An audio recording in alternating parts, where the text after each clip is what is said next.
The shadow before the storm ***, narrator. Deep, cinematic, steady. In the summer of 1863, the United States stood at a precipice. For 2 years, the nation had been tearing itself apart. Its fields churned into mud and graves. Its towns swallowed by the thunder of cannon and the cries of the dying. Brothers fought brothers. Families were torn. The very idea of America was cracking under the weight of war. The Union and the Confederacy had collided dozens of times before at Manassas, Antietam, Shiloh, Fredericksburg, Chancellorsville. Yet no battle had broken the stalemate. No clash had determined the fate of the nation. The war dragged on, merciless and hungry. And in that long, blood-drenched shadow, one man saw an opportunity. General Robert E. Lee, commander of the Army of Northern Virginia, the Confederacy's most revered figure, a master tactician, a symbol of Southern resolve. After his victory at Chancellorsville, where Stonewall Jackson's maneuvers shattered a Union force twice their size, Lee believed the moment had come. The South had bled too much. Supplies dwindled. Morale flickered like a failing torch. To win, they needed more than battlefield victories. They needed a strategic triumph that would shake the North to its core. And so, Lee made a fateful decision. He would invade the North, past the Potomac River, through Maryland, into Pennsylvania, Union soil. He believed that if he could win a decisive victory there, the North might lose the will to fight. European nations might recognize the Confederacy.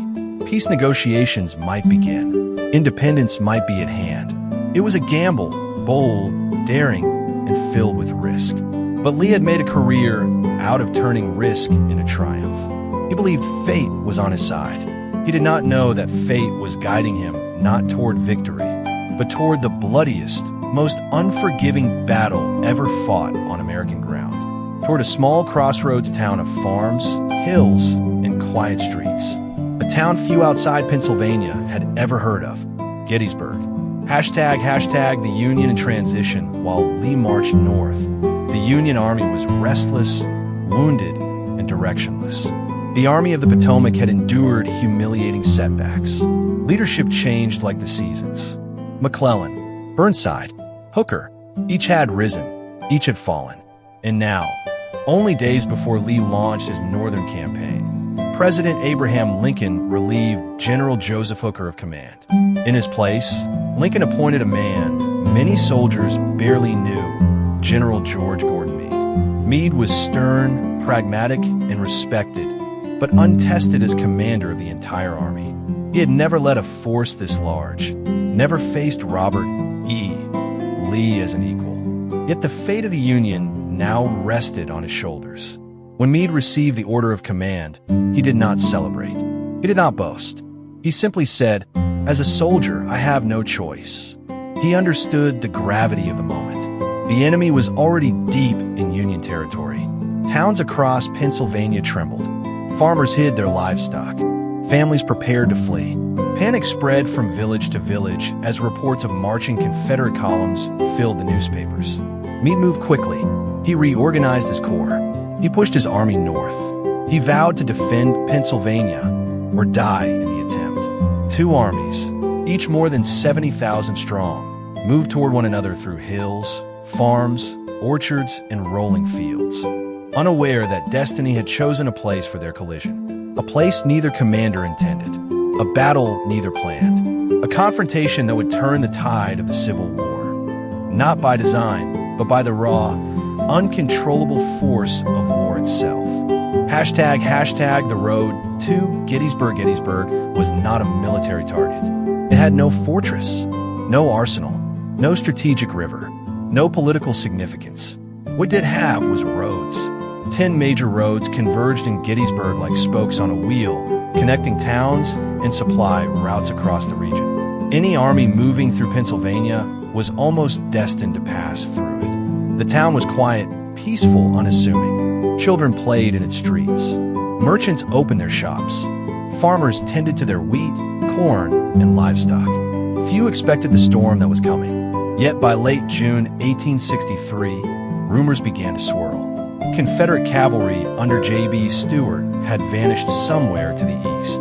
Lee's infantry stretched across the Pennsylvania countryside, searching for supplies, particularly shoes desperately needed by many Southern soldiers who marched barefoot across rough terrain. Union cavalry scouts, led by General John Buford, approached Gettysburg from the south, wary of Confederate movement. Buford was a career soldier, a man with an instinct for danger. And when he surveyed the ridges around the town, McPherson's Ridge, Seminary Ridge, Cemetery Hill, Culp's Hill, he saw something only a trained eye could see. This was good ground, high ridges, strong defensive positions, clear sight lines, if a battle was coming. And Buford believed it was. This was the ground the Union needed to hold. Buford sent word to Meade. The enemy was near. But the first shots of the deadliest battle of the Civil War would not be fired by design or strategy. They would be fired by accident, a battlefield. At their head rode General John Reynolds. Reynolds was one of the Union's finest officers, calm, fearless, decisive. When he reached Buford, he took one look at the battlefield and said only, "Good ground." Without hesitation, Reynolds ordered his men into position on McPherson's Ridge. He could feel the pressure of the Confederate assault. He knew the Confederates were coming in force. He also knew the Union had a hold. Reynolds rode forward, waving his troops into formation, shouting for them to stand firm. Then, a single bullet struck him. He fell from his horse, dead before he hit the ground. A shockwave rippled through the Union lines. One of the North's greatest generals, gone in an instant. Yet his order held. Hold the ridge. Hashtag the Union holds. At a terrible cost, Reynolds' death hardened the resolve of the Union soldiers. They fought with fury, with grief, with determination. The Confederates surged forward, their lines sweeping like a tide through the ridges and orchards. The battle intensified. Musket volleys turned the air white with smoke. Artillery shells smashed fences, trees, and men alike. The wounded cried for water, for medics, for God. By noon, thousands lay dead or dying. The Confederate forces pressed hard, driving the Union lines backward through the fields. More Union reinforcements arrived, but they too were overwhelmed by the sheer force of the Confederate assault. By mid-afternoon, the Union defense finally broke. Blue-coated soldiers retreated through the town of Gettysburg, racing through narrow streets as Confederate soldiers poured in behind them.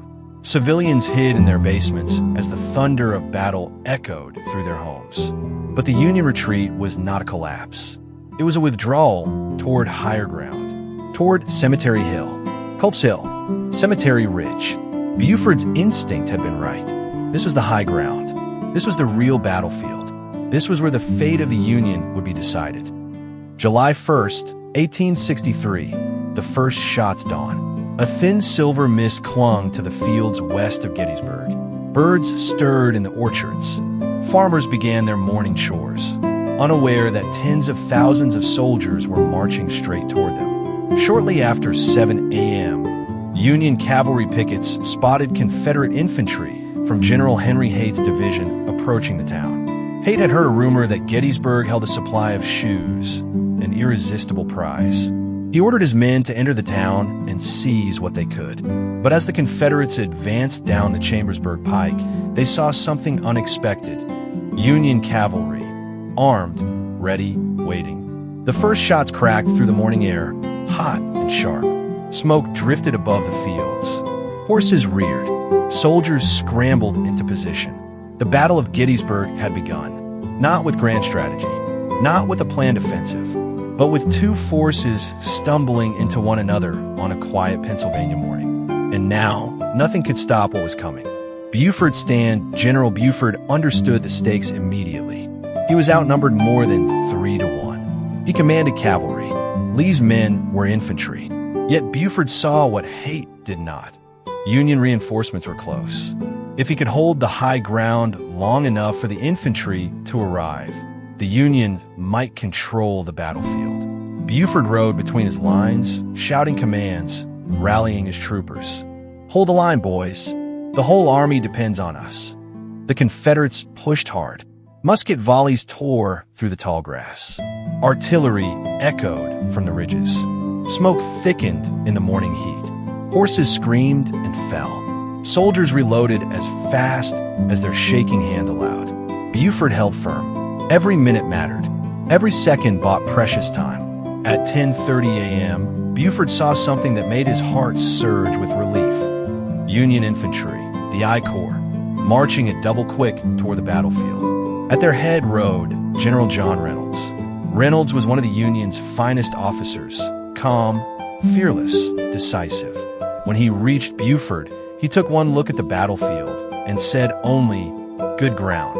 Without hesitation, Reynolds ordered his men into position on McPherson's Ridge.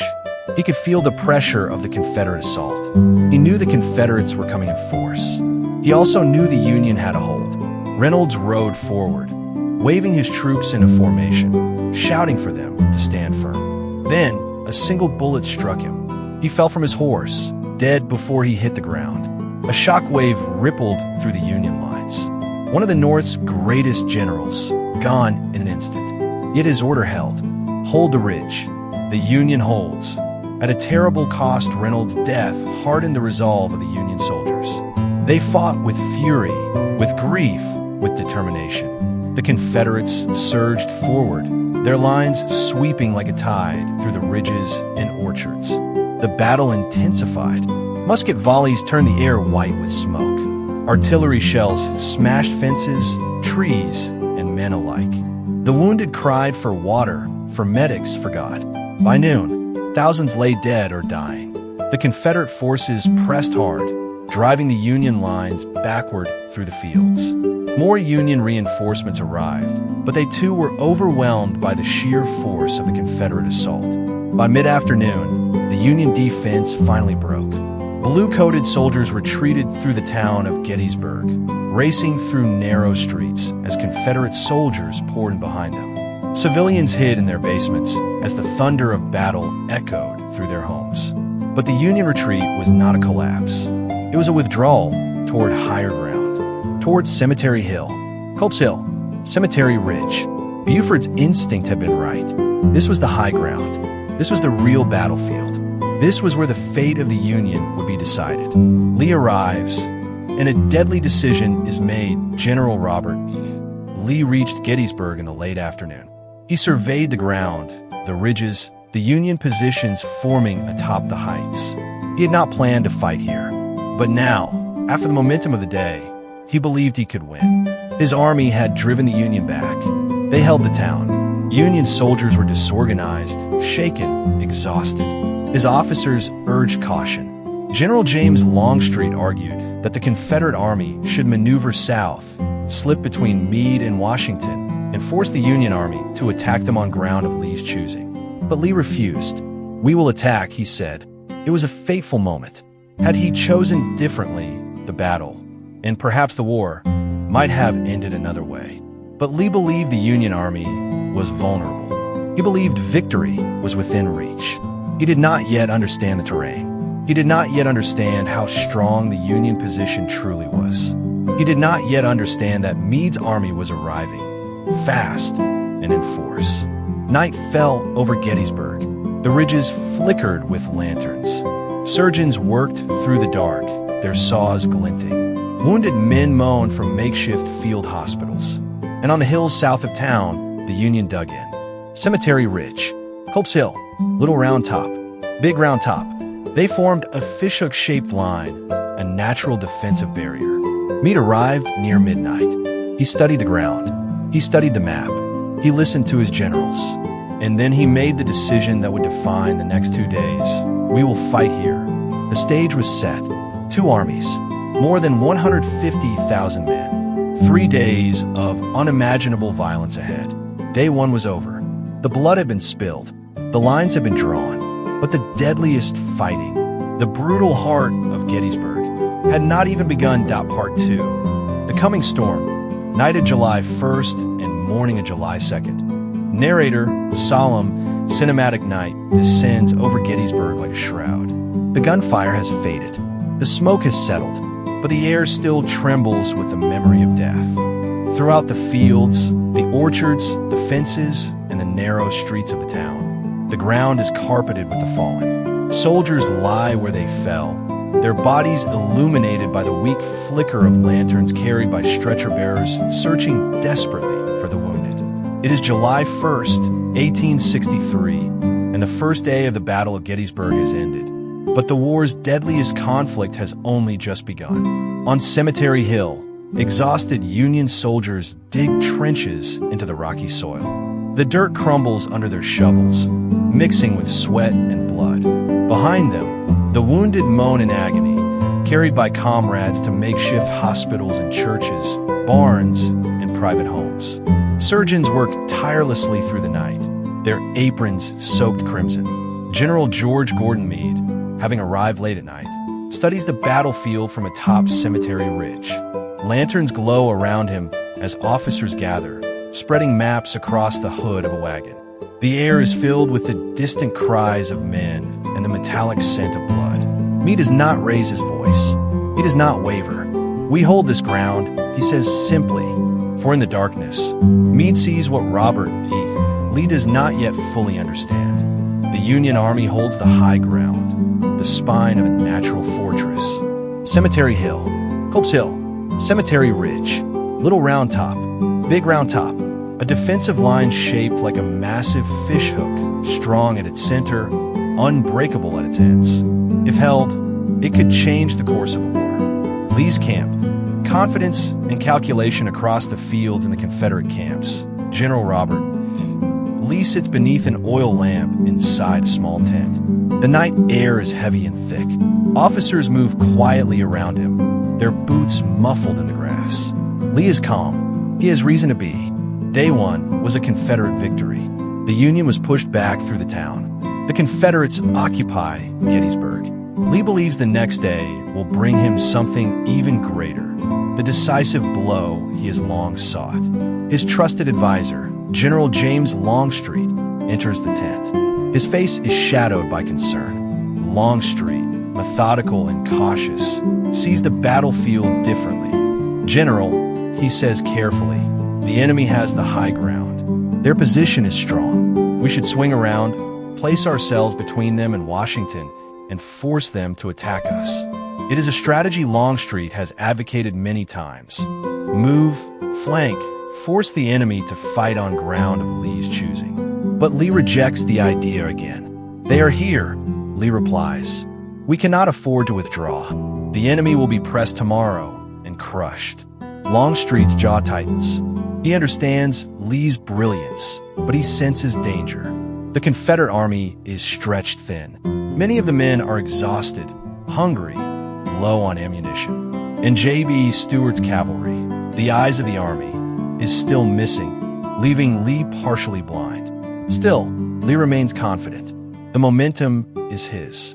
He believes one more assault will break the Union line. Outside, the Confederate army sleeps, or tries to. Thousands lie on the bare earth, the aches of marching and fighting throbbing through their bones. Some whisper prayers, some write letters home. Many simply stare into the darkness, waiting for dawn. The second day of battle approaches, and neither army knows that July 2nd will become one of the most brutal, chaotic, and desperate days in American history. Dawn of July 2nd. The armies take form. The sun rises slowly over Gettysburg, its first light spreading across the hills like a golden veil. Morning dew glistens on the grass. Fog lingers in low valleys. For a moment, the battlefield looks peaceful, almost serene. But that illusion shatters as the armies stir awake. Bugles sound, drums beat, officers shout orders. Infantry form ranks. Artillery crews prepare their guns. More than 90,000 Union soldiers and 75,000 Confederates now converge on the fields, creating one of the largest armies ever to assemble in North America. Meade's line stretches from Culp's Hill on the right flank, curves along Cemetery Hill, and extends down Cemetery Ridge toward the twin elevations of Little and Big Round Top.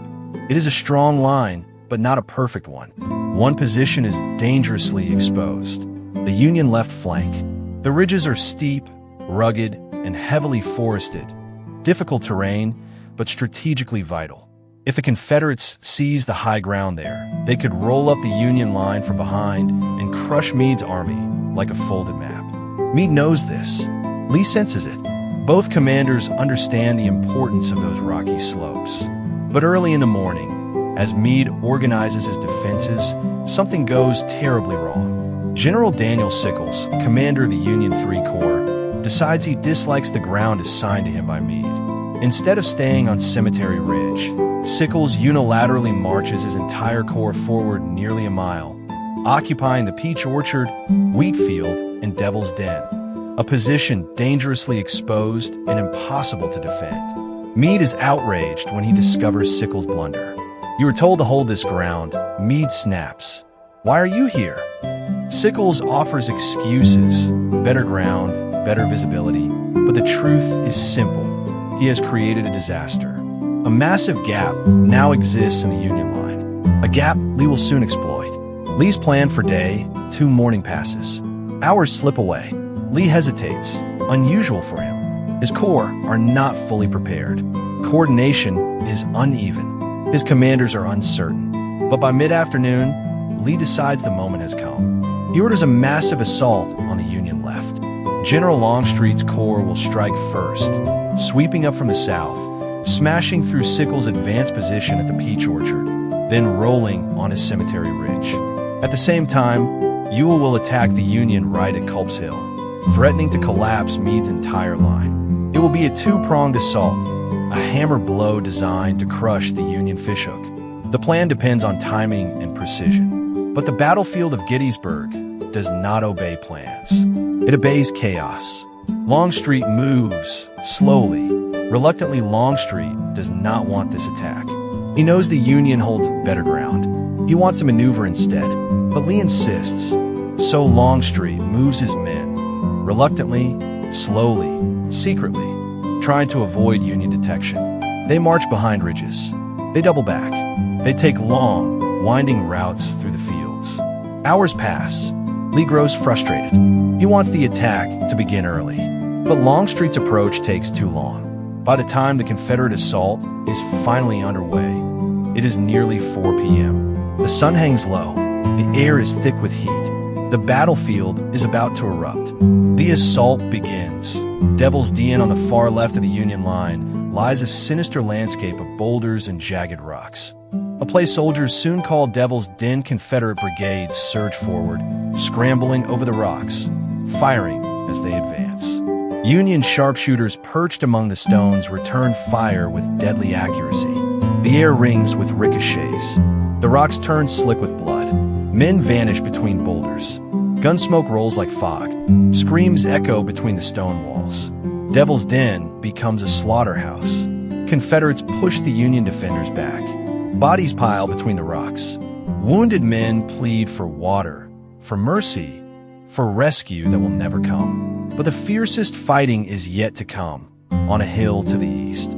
A hill that must not fall.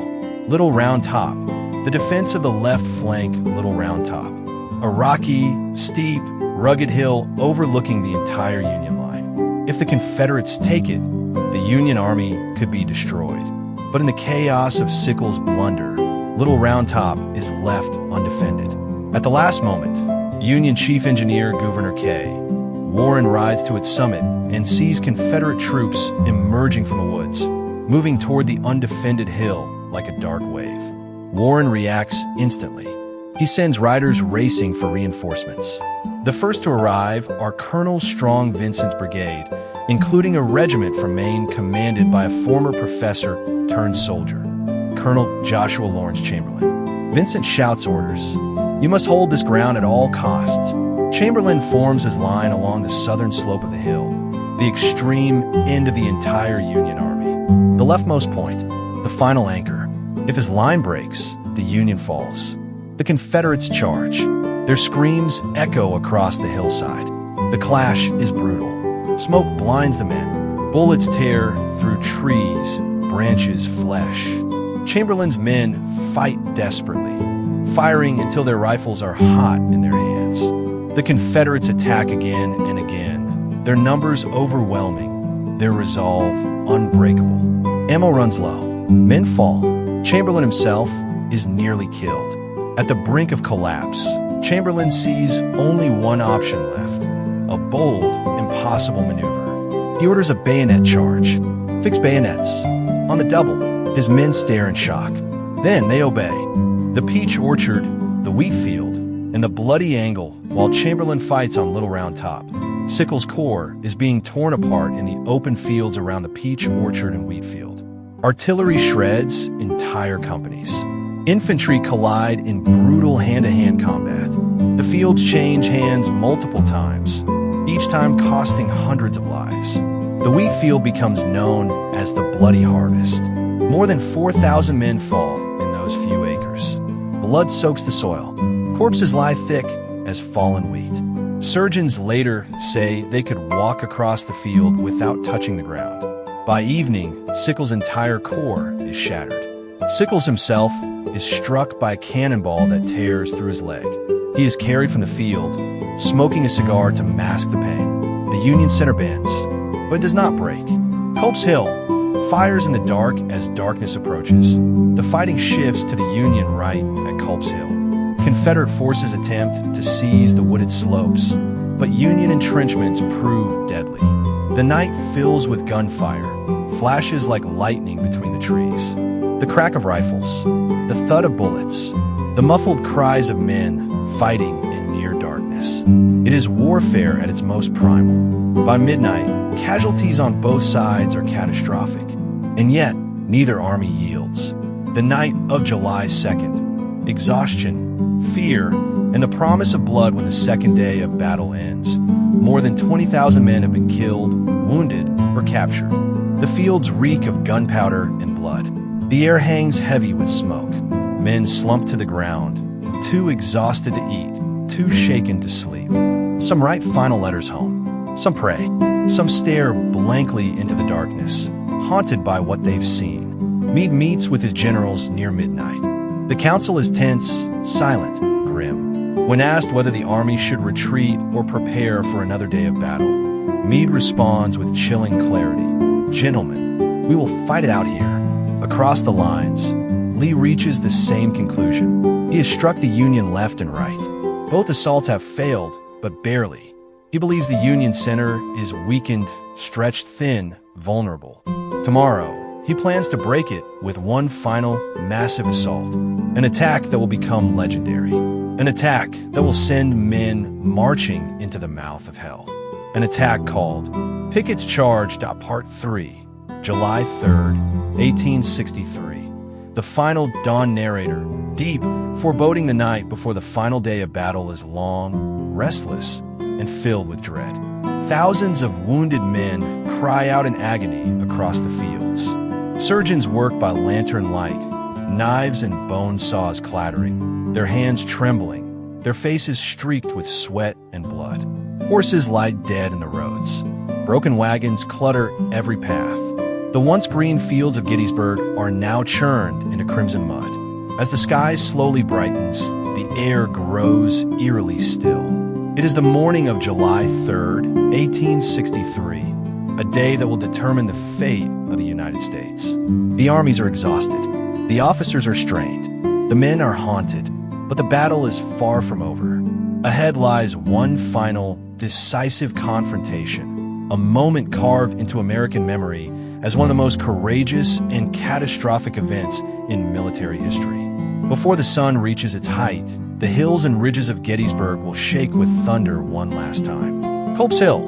The fight begins again. The first shots of July 3rd erupt before dawn. Confederate forces, determined to finish what they started the night before, launch another assault on the Union right at Culp's Hill. The woods once again ignite with gunfire. Smoke fills the air like a heavy fog. Union soldiers, entrenched behind rocks and logs, unleash devastating volleys. The Confederates push forward repeatedly, but the steep terrain and entrenched defenses turn the assault into a slaughter. Tree trunks explode. Branches fall like shrapnel. Bullets ricochet between the stones. For 7 hours, the fighting rages. When it finally ends near mid-morning, the slopes of Culp's Hill are littered with bodies. The Confederates have gained nothing. The Union line holds firm. But even as the smoke clears in the woods, all eyes turn to the center of the battlefield, to Cemetery Ridge. For there, The greatest storm of the war is about to break. Lee's plan: break the center. General Robert E. Lee rides slowly along Seminary Ridge, thinking, calculating, studying the Union lines that stretch across the opposite ridge. The losses at Culp's Hill do not shake his confidence. He remains convinced the Union center is weakened and vulnerable. He ignores Longstreet's pleas for maneuver. He ignores the warnings of his artillery commander, Colonel Porter Alexander, that ammunition is dangerously low. Instead, Lee forms a plan, simple, bold, and devastating. A massive artillery bombardment followed by a grand infantry assault across open ground to shatter the Union center at Cemetery Ridge. Lee believes this attack, one mighty blow, will break the Union Army of the Potomac and end the war. He selects the division of General George Pickett, along with brigades from Pettigrew, Trimble, and others, nearly 15,000 men. They will march more than a mile across open fields under the full fire of Union artillery and rifles. It is a decision that will cost thousands their lives. The calm before the storm, late morning. A strange quiet settles over the battlefield. The Confederates line their guns along Seminary Ridge, more than 150 cannon. The Union prepares its own, over 100 cannon facing them from Cemetery Ridge. Artillery crews wipe the sweat from their brows. Horses snort nervously. Soldiers murmur prayers or clutch letters from home. The sun climbs higher. The humidity thickens. The air becomes heavy, suffocating. Officers speak in hushed tones. Union General Winfield Scott Hancock, calm and composed, rides the line on Cemetery Ridge. His men idolize him. His presence steals their nerves. It is a good day, Hancock says, to stand firm. Across the field, Pickett's men wait. Some are boys barely old enough to shave. Others are hardened veterans. All sense what is coming, a battle unlike anything they have faced before. One Confederate captain writes a final note and slips into his pocket. If I fall, tell my mother I died with my face to the enemy. The time for waiting ends. The grand bombardment begins at 1 p.m. The earth erupts. The Confederate artillery fires the first shot, then another, then hundreds. A thunderous barrage shakes the ridges. The ground trembles like an earthquake. Smoke fills the sky, blotting out the sun. Shells scream overhead. Explosions tear apart fences, trees, and men. Union artillery returns fire with equal fury. For nearly 2 hours, the two greatest artillery forces ever assembled on American soil hammer each other relentlessly. Cannon recoil violently. Barrels grow red-hot. Caissons explode in towering fireballs. Horses are shredded. Soldiers are blown apart. Civilians miles away hear the echo, like distant thunder rolling across the earth. Buildings in Gettysburg tremble. Windows shatter. The sky darkens with drifting smoke. On Cemetery Ridge, Union General Henry Hunt senses something strange. The Confederate fire is too high, overshooting many of the Union positions. He orders his guns to slow their rate of fire, conserving ammunition for the coming infantry attack. Across the battlefield, Colonel Alexander sends word to Pickett. General, the moment has come. You must advance. Lee's plan is in motion. The artillery barrage ceases. A terrible silence follows. The formation, the long gray line. Out of the smoke, the Confederate infantry emerges. Brigades align in perfect rows. Men shoulder to shoulder, bayonets fixed, banners snapping in the breeze.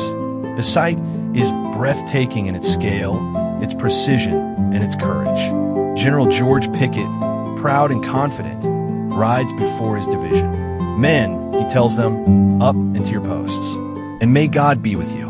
Nearly 15,000 Confederates, one of the largest infantry charges in American military history, begin the mile-long march across open ground towards Cemetery Ridge. They march into history, into legend, into death.